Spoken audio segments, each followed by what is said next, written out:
രേണുസുതി കുറച്ച് നേരത്തെ ഒരു വീഡിയോ ഇട്ടിട്ടുണ്ടായിരുന്നേ. ആ വീഡിയോയിൽ കുറച്ച് കാര്യങ്ങൾ പറയുന്നുണ്ട്. അത് കേൾപ്പിച്ചു തരാം. അതായത് ഡോക്ടർ പറയുന്നു എന്നോട് ഇനി മുതൽ ഉദ്ഘാടനത്തിന് പോകരുതെന്ന്. അതുപോലെ തന്നെ ഡോക്ടർ എന്നോട് പറയുന്ന മറ്റൊരു കാര്യം കൂടി ഉണ്ടായിരുന്നു, മൊബൈൽ ഫോൺ ഉപയോഗിക്കരുത് എന്നുള്ളത്. പക്ഷേ ഒന്നാമത്തെ കാര്യം ചെയ്യാതിരിക്കാം, പക്ഷെ രണ്ടാമത്തെ കാര്യം ചെയ്യാതിരിക്കാൻ കൊണ്ട് കഴിയില്ല. കാരണം അതുകൊണ്ടാണ് ഞാൻ കഞ്ഞി കുടിക്കുന്നത്. അസുഖം എത്ര കൂടിയാലും എനിക്ക് കുഴപ്പമില്ല, മൊബൈൽ ഫോൺ ഞാൻ ഉപേക്ഷിക്കില്ല എന്നാണ് പറയുന്നത് കേട്ടോ. അപ്പൊ ഡോക്ടർ പറഞ്ഞ ചില കാര്യങ്ങൾ ധിക്കരിക്കുകയും ചില കാര്യങ്ങൾ അനുസരിക്കുകയും ചെയ്യുന്ന രേണു. ഒന്ന് കണ്ടോക്കെ. ഹായ് ഹലോ നമസ്കാരം, രേണു സുധിയാണ്. ഞാനൊരു കാര്യം പറയാൻ വേണ്ടിയിട്ട് വന്നതാണ്, അത്യാവശ്യ കാര്യമാണ്. കഴിഞ്ഞ ദിവസം ഞാൻ പറഞ്ഞു, എനിക്ക് സത്യം പറഞ്ഞാൽ നിങ്ങൾക്ക് അറിയാലോ, ഞാനൊരു 2 മന്ത് ബാക്കിലോട്ട് ഒരു നിമിഷം പോലും വീട്ടിലിരുന്നിട്ടില്ല. ഓട്ടം തന്നെ ഓട്ടം, ഇനോഗ്രേഷൻസ് ആയിട്ടും ഷൂട്ടായിട്ടും ആൽബം ആയിട്ടും തിരക്കായിട്ടും ഇങ്ങനെ ഓട്ടം തന്നെ ഓട്ടം. ഓർമ്മിക്കലെന്റെ പൊന്നു, അതൊന്നും ഓർത്തെടുക്കാൻ ഞങ്ങൾക്ക് പ്രാണിയില്ല, അതുകൊണ്ടാണ്. ബാക്കി പറ.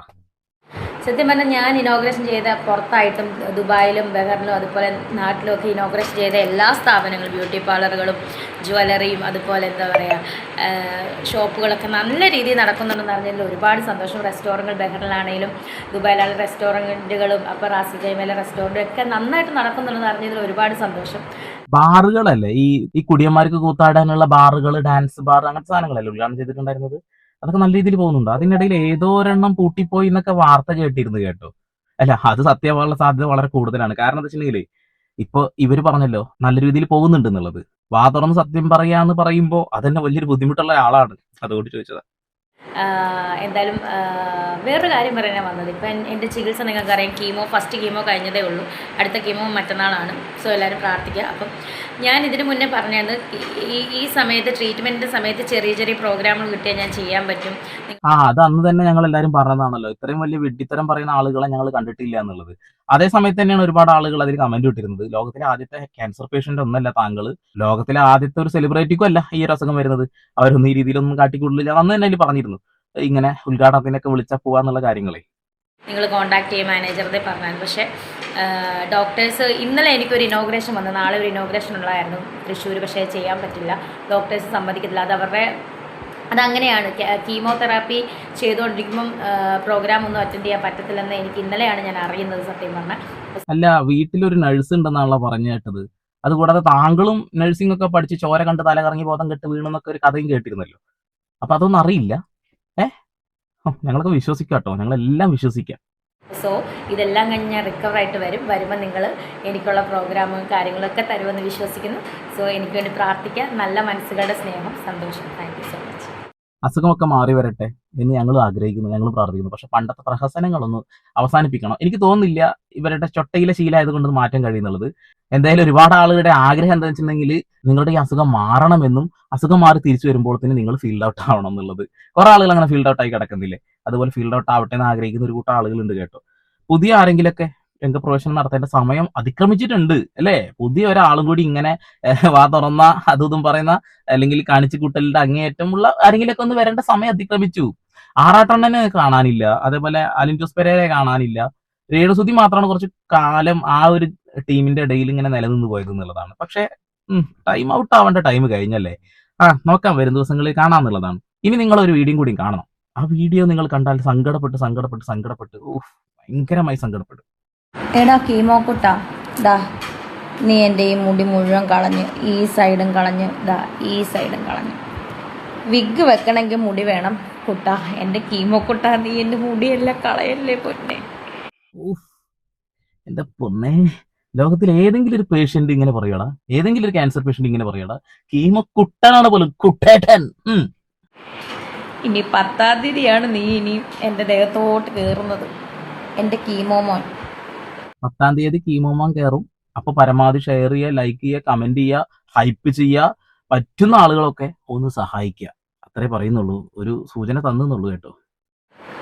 എൻ്റെ ബാക്കി മുടിയും കൂടെ നീ കളഞ്ഞെന്നെ മൊട്ടച്ചിയാക്കുമെന്ന് എനിക്കറിയാം. പക്ഷേ എൻ്റെ ക്യാൻസർ എല്ലാം അങ്ങോട്ട് ക്യാൻസർ കോശങ്ങളെല്ലാം നീ കളയണം കേട്ടോ. എന്നാലേ ഞാൻ നിൻ്റെ അടുത്ത് ഇനി കൂട്ടുകൊടുക്കുള്ളൂ. ഉള്ള കാര്യം ഞാൻ പറയുന്നത്. നാക്ക് പിഴക്കല്ലേ മോളെ, നാക്ക് പിഴക്കല്ലേ.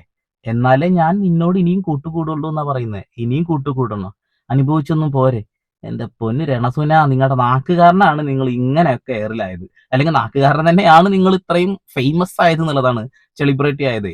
ബാക്കി പിന്നെ ദാണ്ട ഇത് അനക്കാൻ വയ്യാത്ത വേദന, ഒരു രക്ഷയില്ല, വേദന എടുത്തിട്ട് വയ്യ.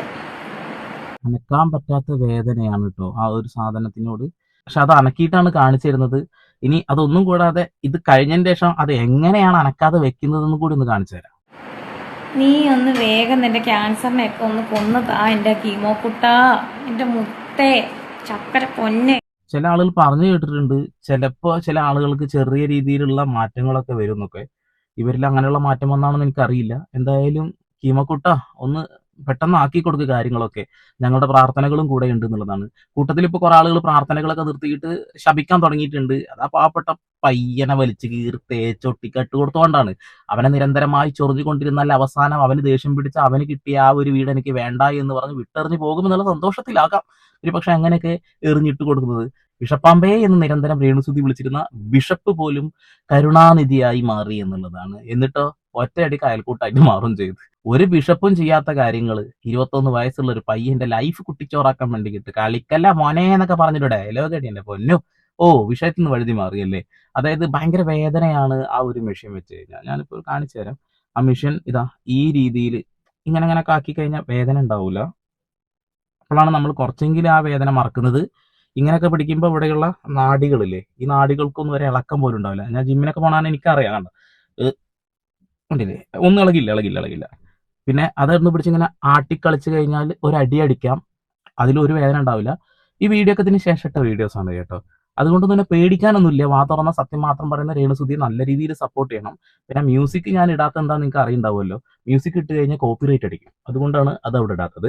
എന്തായാലും ആ ഒരു പൈപ്പിന് ഭയങ്കര വേദനയായിരിക്കും, കൈ ഇളക്കാൻ പറ്റില്ല. പക്ഷെ ഇങ്ങനെ അടിക്കാം, ഒരു കുഴപ്പമില്ല. ഇങ്ങനെ ആക്കാം. എന്നാ ഈ മസിലൊക്കെ എന്നെ ഇളകും. ചുളിവിൽ ഞാൻ എന്റെ മസിൽ കാണിച്ചതല്ല കേട്ടോ. അത് ഞാൻ വീഡിയോന്റെ ഏറ്റവും എൻഡിൽ കാണിക്കാറുണ്ടല്ലേ, ഈ സാധനം ഇട്ടിട്ട്. ഓ സോറി, അത് അതിനു വേണ്ടി കാണിക്കണമെന്നല്ല, അതൊരു രസത്തിന് കാണിക്കണം എന്നുള്ളതാണ്. അപ്പോൾ കിച്ചുവിനെ സപ്പോർട്ട് ചെയ്യുന്ന ആളുകൾ ദയവ് ചെയ്ത് അവനെ സപ്പോർട്ട് ചെയ്തുകൊണ്ടിരിക്കുക. അവൻ തെറ്റിലേക്ക് പോകില്ല എന്നുള്ള ഒരു ഉറപ്പ് നമുക്ക് എല്ലാവർക്കും ഉണ്ട്. അവനും കാര്യങ്ങൾ മനസ്സിലാക്കുന്നുണ്ട്. അവനൊരു ബിസിനസ്സും കാര്യങ്ങളായിട്ട് മുന്നോട്ട് പോകുന്നുണ്ട്. അവനെ തകർക്കാൻ വേണ്ടിയിട്ട് രേണുസുതിയുടെ കൂടെ കൂടി ഒരു കൂട്ടം ആളുകളെ നമ്മൾ കണ്ടുകൊണ്ടിരിക്കുന്നുണ്ട് എന്നുള്ളതാണ്. അതിനിടയിൽ റൂഹിജാൻ എന്ന് പറയുന്ന വ്യക്തി ഇടയ്ക്ക് കുറച്ച് കാര്യങ്ങൾ തുറന്നു പറഞ്ഞിരുന്നു. ഈ റൂഹിജാൻ എന്ന് പറയുന്ന വ്യക്തി പറഞ്ഞ ആത്മാക്കളുമായിട്ടുള്ള കഥകൾ അത് രേണുസുതിക്ക് കണക്ട് ആവും. കാരണം രേണു ഇത് പല വേദികളിലും പറഞ്ഞ കാര്യങ്ങളാണ്. സുധിച്ചേട്ടന്റെ ആത്മാവ് അത് ഇത് എന്നുള്ളത്. അപ്പൊ പിന്നെ രേണുസുതി ഞാൻ പറഞ്ഞൊക്കെ നുണയാണെന്ന് പറഞ്ഞ് തിരുത്തേണ്ടി വരും. അങ്ങനെ ഒരുപാട് നുണകളുണ്ട്, തിരുത്തൊന്നുമില്ല, അതിനെ കടിച്ചു തൂങ്ങി നിൽക്കുക എന്നുള്ളതാണ്.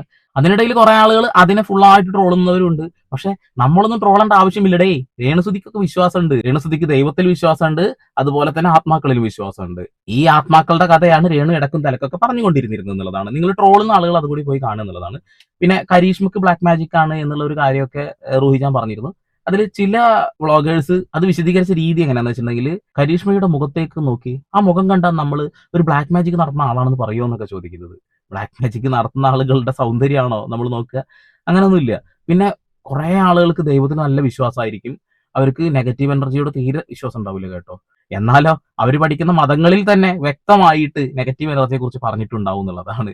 ഒന്നേ പറയുന്നുള്ളൂ, നിങ്ങളുടെ വിശ്വാസം നിങ്ങളെ രക്ഷിക്കട്ടെ. രേണുവിന്റെ വിശ്വാസത്തിൽ കൊല്ലസുതിയുടെ ആത്മാവ് ഇവിടെ തന്നെ തിരിഞ്ഞു നടക്കുന്നുണ്ട്, എന്റെ അടുത്തിപ്പോ ഇല്ല എന്നാ പറഞ്ഞിട്ടുള്ളത്.